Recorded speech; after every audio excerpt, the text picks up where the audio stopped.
नरेंद्र मोदी सरकार आज लोकसभा में 4 बिल पेश करने जा रही है। केंद्रीय गृह मंत्री अमित शाह लोकसभा में यह बिल पेश करेंगे, जिसमें 130वां संविधान संशोधन bill 2025, government of union territory संशोधन बिल 2025, जम्मू कश्मीर पुनर्गठन संशोधन बिल 2025, ये 3 बिल हैं इसके अंदर। अब इन बिलों में प्रावधान है कि अगर केंद्रीय मंत्रिपरिषद का कोई मंत्री, प्रधानमंत्री भी, मुख्यमंत्री, राज्यों के मंत्री किसी गंभीर अपराध में गिरफ्तार किए जाते हैं जिसमें कम से कम 5 साल की सजा का प्रावधान हो, और ऐसे मंत्री, प्रधानमंत्री, केंद्रीय मंत्रियों को 30 दिन अगर कोई भी एजेंसी, पुलिस अपनी हिरासत में 30 दिन से ज्यादा रखती है तो 31वें दिन उन्हें अपने पद से हटा दिया जाएगा। मतलब वो पहले या तो इस्तीफा दे दें, अगर वो इस्तीफा नहीं देते हैं तो 31वें दिन कस्टडी में उनकी कुर्सी अपने आप चली जाएगी, उनका पद अपने आप खत्म हो जाएगा। खास बात यह है कि यह नियम देश के प्रधानमंत्री पर, गृह मंत्री पर, सारे केंद्रीय मंत्रियों पर लागू होगा। अभी तक के नियमों में किसी मुख्यमंत्री या मंत्री के गिरफ्तार हो जाने पर, उसके जेल जाने पर, उसके इस्तीफे का कोई प्रावधान नहीं है। आप सही सोच रहे हैं कहां से यह कानून निकला है, उसके आगे बात करेंगे। हालांकि इस बिल को आज पास नहीं कराया जाएगा, यह संसद की संयुक्त समिति को भेज दिया जाएगा। अब हमारे सामने कम से कम 2 ऐसे उदाहरण तो हैं जिससे इस बिल के महत्व को समझा जा सकता है। अरविंद केजरीवाल शराब घोटाले में 156 दिन वो तिहाड़ जेल में रहे, लेकिन उन्होंने दिल्ली के मुख्यमंत्री पद से इस्तीफा नहीं दिया, बहुत बाद में दिया। इसी तरह तमिलनाडु के मंत्री थे सेंथिल बालाजी, ये 8 महीने तक जेल में रहे लेकिन मंत्री बने रहे। मामला सुप्रीम कोर्ट तक चला गया था। आखिरकार सुप्रीम कोर्ट की सख्त टिप्पणी के बाद इनको इस्तीफा देना पड़ा। अब ये अलग अलग बिल क्यों आ रहे हैं? क्योंकि देश में अलग अलग प्रावधान है यूनियन टेरिटरीज को लेकर के। एक बिल केंद्रीय मंत्रिपरिषद, प्रधानमंत्री जिसमें होंगे, और राज्यों के मुख्यमंत्री, मंत्री, उनके लिए होगा। दूसरा दिल्ली की जो यूनियन टेरिटरी है उसके लिए अलग से बिल आएगा, और ऐसे ही जम्मू कश्मीर की यूनियन टेरिटरी के लिए तीसरा अलग से बिल लाया जाएगा जिसके अंदर ये प्रावधान होगा। तो ये इस वक्त की, आज की सबसे बड़ी खबर है और इस पर सियासी घमासान शुरू हो गया है। विपक्ष कह रहा है कि इस सरकार ने चुनी हुई सरकारों को परेशान करने और बर्खास्त करने के नए तरीके, नए हथकंडे ईजाद कर लिए हैं। करेंगे क्या? ये एजेंसी को लगा देंगे पीछे, जहां पर बीजेपी की सरकार नहीं है वहां किसी चार्ज में मुख्यमंत्री को गिरफ्तार करो, 30 दिन उनको कस्टडी में रखो, 31वें दिन उसका इस्तीफा अपने आप हो जाएगा। अगर यह कानून बन जाए, अगर यह बिल पास हो जाए तो मोदी सरकार के इस नए बिल पर जो प्रतिक्रियाएं आई हैं वो भी एक एक करके सुन लेते हैं और फिर उसके बाद हम अपना डिस्कशन शुरू करेंगे। सबसे पहले प्रियंका गांधी का रिएक्शन लिया गया। प्रियंका गांधी से सवाल पूछा, इस बिल पर आपको क्या कहना है? तो उन्होंने कहा कि सरकार करप्शन के नाम पर अब लोगों को ठगने की कोशिश कर रही है। किसी भी मुख्यमंत्री पर जाकर चार्ज लगा देंगे और बिना दोषी साबित हुए नए कानून के तहत उसकी कुर्सी ये बीजेपी वाले छीन लेंगे। What it basically allows a government to do is to put you don't even have to be convicted. Tomorrow you can put any kind of case on a chief minister and put him in jail for have him arrested for 30 days without even him being convicted, and then he ceases to be chief minister.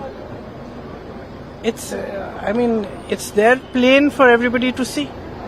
So I think that it's absolutely wrong. It's anti our constitution. It's against our constitution. It's undemocratic, and it's very unfortunate.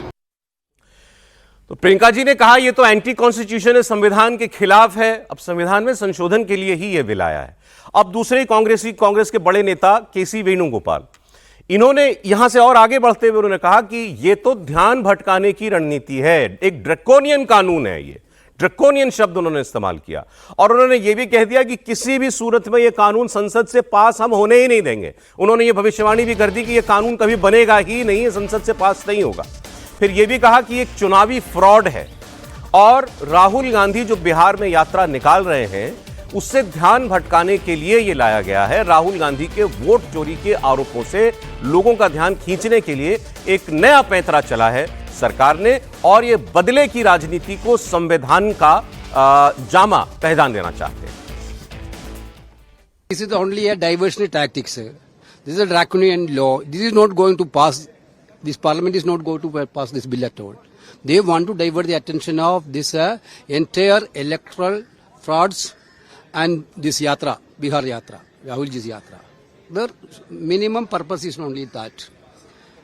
basically you have to understand this actually is they are trying to constitutionalize the vendetta politics.